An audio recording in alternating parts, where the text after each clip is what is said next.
Alright, welcome back to Game 10 of Lucid's 2022 tournament, where we were playing Phlegra. It was turn 69. And the war with Atlantis continues to rage. Happily, we have more attacks this turn, although it's definitely back and forth. Certainly better than some previous turns. We cast Breath of the Desert. This is at the place that Atlantis was trying to cool down last turn. We have quite a few battles. Most of these are probably going to be raids, although there are a couple of potentially pivotal battles. This one not so pivotal. Yeah, I love these feeble-minded forgiving fathers. Both because that means that that's someone that's not mind hunting us, but also like, yeah, he could take this. It's just one province defense. Wasn't planning on watching this, but it's a little concerning. This would, I think, be the second province that we lose to. Yep, it's looking like it. So that is two provinces we've lost to a feeble-minded forgiving father. Maybe should start investing more than just one province defense. On the other hand, we are pretty strapped for gold.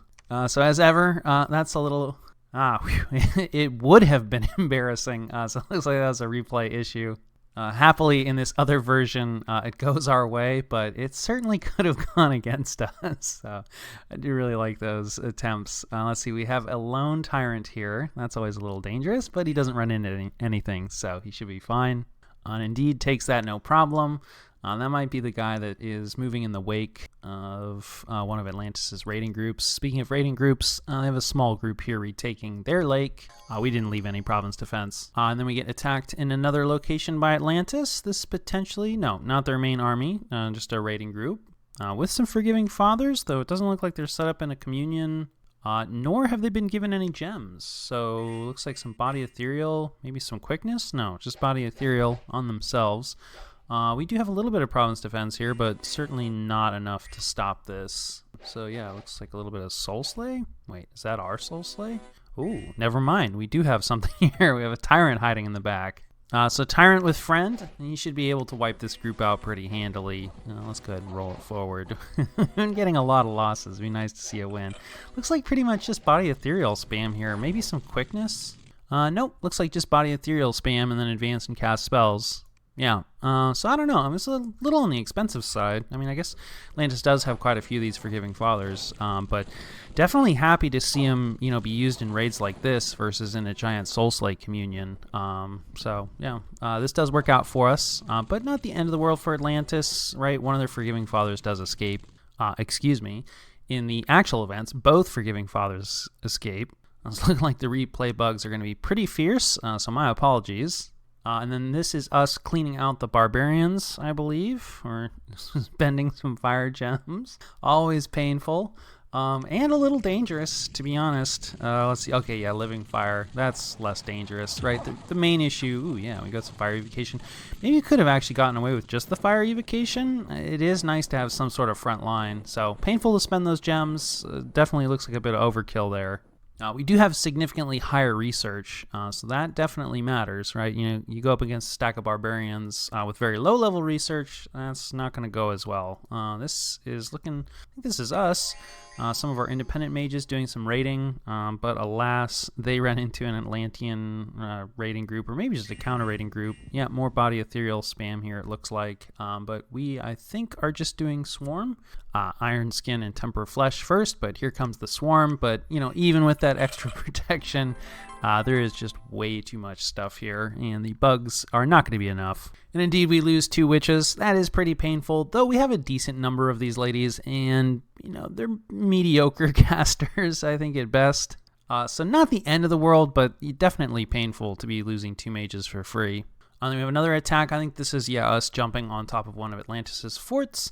And they have no answer set up here, happily, just province defense, so that should be fine. But, this is right next to their capital, so these guys are definitely in some danger. Still happy to be locking down that fort, potentially going to hang out for a while, if we feel secure enough, right? Hoping to rack up that unrest on their fort locations rather than in our lands, is often the case. And I'm not sure what this is. I don't recall this at all. But it does look like we're going to win. Because we are up against a pretty small raiding group. This is potentially on one of our forts, actually, so Atlantis may be trying to raid it. No, we have Barbarian Province Defense here, so that can't be true. But yeah, we should be able to win this, no problem. And indeed, we turn it around with no losses, though sadly we don't get the Atlantean Mage. And then let's see, we have another attack here. Yeah, this is also in Atlantis' territory. Another tyrant running around.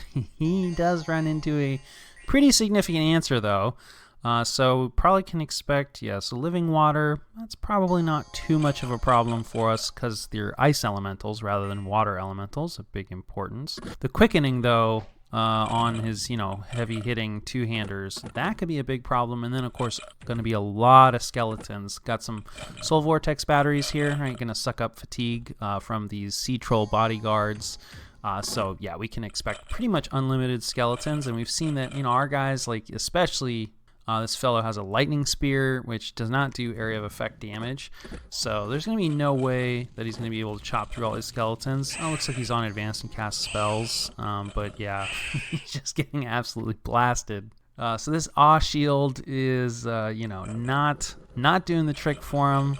Yeah, and it looks like we didn't script Soul Vortex. I'm assuming because we've run out of death gems. It really is important, I think, to give these guys a death gem. Honestly, maybe worth it to just risk a Skull Staff, though, of course, that will reduce their melee survivability pretty significantly, losing the shield. But especially when they're set to advance and cast spells anyway, like the weapon is kind of secondary. And Soul Vortex definitely, helps a lot. I mean, ring regeneration is quite nice, but yeah, against these quickened guys, forget it. So that's pretty painful, right? We do manage to kill 34 Ice Guard, but definitely not worth a fully kitted Tyrant. So yeah, pretty painful. Really probably should have, or definitely should have already switched out from using those guys individually. Not saying that you should never do that, but, rolling them around in Atlantis' territory at this point, I think is pretty irresponsible. Okay, so Atlantis is jumping on one of our forts. I'm not sure which one this is, but this is their main army with giant Forgiving Father Soul Slay battery, among other things. And then let's see, to close this out, we have an attack against Atlantis somewhere. Right, we're jumping on top of one of Atlantis's forts. This is near their lake, and they have no province defense, so we should take this no problem. We don't even bleed out any long dead horsemen, which is nice. And then we catch a couple battles in, some of the other wars that are going on. So we have Mictlan fighting with Marignon. This strikes me as just a ping of some kind. No, interesting. Or I don't know what this is. There's no province defense on either side. We just have a lone tribal king. He is up against a cursed, probably blurst Diabolist. And originally, I didn't think this tribal king was going to live, but I think he's got this battle. So I feel like this is a fort that Marignon has pulled off from and just wanted to hold down with absolutely minimal investment. So tribal king breaks that siege in all likelihood. Certainly, he won that battle. And then let's see, we have Marignon attacking Mictlan somewhere else, storming a fort of Mictlan's. This is a pretty serious force. I feel like if we haven't seen this before, we've seen something very similar. This is an empty fort, so obviously Marignon's going to take this. And yeah, overall, the war does seem to be turning against Mictlan somewhat. Yeah, it looks like they're in a 2v1, which explains, right, Ulm pulled out of the war with Atlantis. And so I guess they decided that Mictlan is a better-looking target. Does look like they might lose a couple mages here. But a significant amount of demons. We see, one of the demon lords kitted out as a Deathcaster, it looks like, and then also one of the Kings of Elemental Earth, which is pretty significant.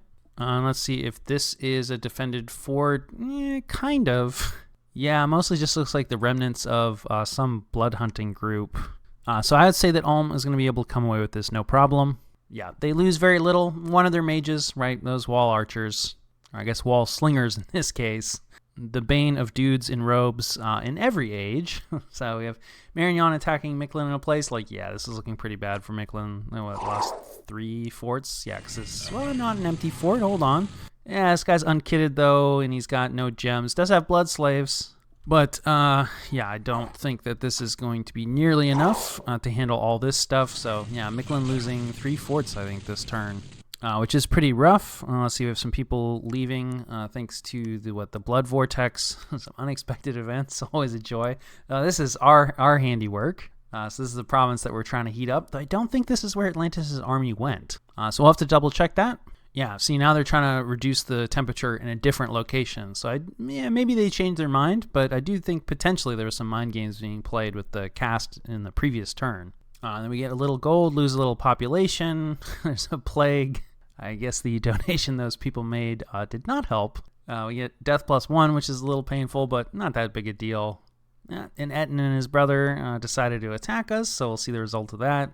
Superstition increasing, not the end of the world. Wow, I don't think this has ever happened in any of the games that I've played in. The Goat Son, that is one of the Demon Lords, has been summoned into the world. Has some of my favorite flavor text in Dominions. Heat +1, not sure if this is going to continue to increase or if this is temporary. But, this definitely isn't good news for us. And then, right, we have a death match. Did anybody compete? Yes, it looks like Atlantis and Marignon did indeed submit champions. Oh, this is a pretty serious champion. Maybe not that serious, but still, a bottle of water he's up against. Just a Shambler Chief. So I think the Fallen Angel's going to come away with that. And indeed, they get the Champions Medal awarded as a prize. I don't think we have any mods on then for the arena, because that definitely sounds familiar. And then this will be the Etten and his brother attacking us in some random location. So 2 Ettens. Ettens are, you'd think that there'd be no way that we could win this. And I will say with 2 Ettens, it's a little concerning, but they're not actually that great, right? They just suffer from that really poor attack density. Yep, there goes one routing. Okay, independent armies are routed. So it's a close run thing, but this is pretty awful province defense. The Ettens, they just don't do that well. And then wherever Atlantis moved on to, they have breached the walls, so we will get a chance to react since our army should be next door, but we'll have to move immediately. Let's see, we started to destroy a fort, right? This is just with our long dead horse moderately damaged, so this is probably an empty fort, which is good news, but I do think Atlantis has, some reinforcements moving in, so we'll see if we can beat those. And then, of course, we just have some tyrants holding this down, not really intending on taking it. And I'll catch you guys after the jump. All right. This was the situation and what we did about it. First and foremost, we are throwing a ton of stuff at this fort that Atlantis has cracked. Looks like we are also hoping to, cut off retreat routes. So we are moving in a number of small groups to try to stop any small raids that Atlantis might make to, pick up some surrounding territory. If they move their army into any of those groups, we will lose them. So that'll be a little bit painful, but there's a ton of stuff here. Like, this is really important army for Atlantis. So if we can completely destroy it, that would be huge. So I do think it's worth the risk, though. Sadly, forgot to move and patrol here on this fort, so our net isn't complete. Hopefully Atlantis doesn't choose to raid that province. And then in terms of what we're actually sending at them, it's definitely a kitchen sink army. I don't know. I don't love it. We have both Storm and Firestorm, which, no synergy there. I don't actually think it'll be that big of a deal. It will make casting Firestorm and all of our fire spells more fatiguing, which is a bit of a problem. But the reality is, we're going to burn out the Communion anyway. And we are doing a good amount of air elemental summoning, so that'll help significantly. Other than that, we have Will of the Fates. We have Army of Gold in here twice, which potentially is just an issue, or rather just an error. But also potentially a little bit worried, about it getting interrupted. Though we have it on a Tyrant and our Pretender, so probably they'll be able to get it off. But I am used to dealing with human mages. There are going to be a lot of Soul Slays being thrown out there. We're going to have Fire Friend, Frost Fend, decent amount of bug summoning. So, layering a lot of buffs on our troops, trying to bring in some summons, although not as many as I would hope. Yeah, we're even throwing Relief out there. We have turn 1 anti-magic, of course, because, of course, yeah, decent chance. Could be walking into a Wind of Death trap. In terms of, the troops that we're actually bringing, it's mostly crossbowmen. Pretty much all of our infantry are set up as bodyguards. We do also have some long dead horse, so a bit of an odd army composition in terms of troops, but we've talked about how the crossbowmen aren't really that much worse in melee than our regular troops, and they do have the advantage of shooting crossbow bolts. So we'll see how that goes. We're throwing a lot of stuff at this. This is a ton of gem expenditure. If we lose this battle, I don't want to say it'll be over, but that'll be pretty rough. On the other hand, Atlantis has committed an absolute ton to this army, so if there is a fight here, it'll be pretty important.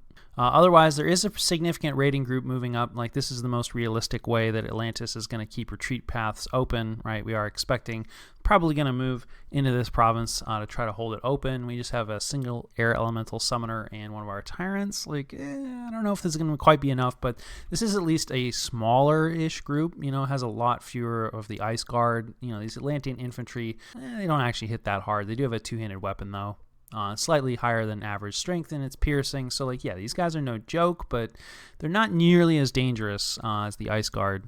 So high hopes for that one. Otherwise, we're just, hanging out on top of this Atlantean fort, trying to generate that unrest. Only 35 so far. We'll see where it gets to. Obviously, Atlantis did not walk into our firestorm trap, so we're going to go ahead and sacrifice one of our mages here, I think. Yeah, he's got 2 hit points left, so he's not long for this world. Just to, see what's in this army. It does look like things have been moved out from it. But yeah, hard to say, so we don't know exactly what this is. We're actually going to pull the trap back, and we're going to, push the army in. We could be walking into a wind of death, but I feel like if Atlantis was going to do that, they would have already attempted it. And, you don't ever want to, just leave. Right? Atlantis can see, okay, this is some sort of tyrant play. And if they're set up for that and move into it, instead there's going to be an army. So we'll see. There is some stuff, just north of Raga here. This is what killed our tyrant. Oh, bummer. He did have some death gems. We just didn't hand them out. But anyway, this is enough stuff to be a little bit concerning for our fort. We are doing a little bit of recruitment here. Our gold situation is in a bad way. This is a non-tyrant turn. We're still recruiting the last one. So that means this is our rich times. And with these rich times, we're recruiting 1 crystal mage and, a handful of crossbowmen in a couple places. That's it. So yeah, money not in a great place. This is both because the war against Atlantis isn't going particularly well, but also, the tyrants just have a tendency unrest. This is one of our provinces. Not making a whole lot of money off this anymore. Unrest 192. So we've talked about how trying to use these guys defensively is extremely painful, but, this is just driving it home. And otherwise, we are going to try to hang out on this fort. We'll see. There's not a ton of stuff here, but we also don't have a ton of stuff here. We are reinforcing it with 1 mage that we're managing to get across this river. He's got a water-breathing item. But yeah, this is definitely dangerous because there's no retreat routes, though this guy should be able to cross the river, right, since they are just naturally water-breathing. I think that more or less covers it for us. A few other movements, just bringing up reinforcements. In terms of what else is going on in the world, I don't think we caught anything particularly interesting. We've seen most of these battles. Mictlan does still have a large, I hesitate to call it an army, right? It's mostly just slaves, it looks like. It's hard to say. Mainly slaves, but potentially a lot of other units hiding in here.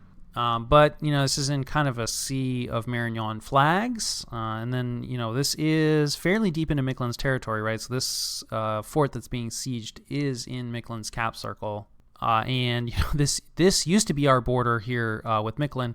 It is now a border with Ulm. So yeah, this war not looking so good for Mictlan. Always tough to be in a 2v1, especially since Marignon, I think, was significantly larger than them, and Ulm potentially also larger than them. And then, of course, our other friend, Utgard, just sort of lurking, just building up all the everything. So yeah, this is an absolute ton of stuff, 440 units, mainly Garms. So that's a little horrifying, but, that'll be a problem for future us, or hopefully Marignon. And I think that more or less covers turn 69.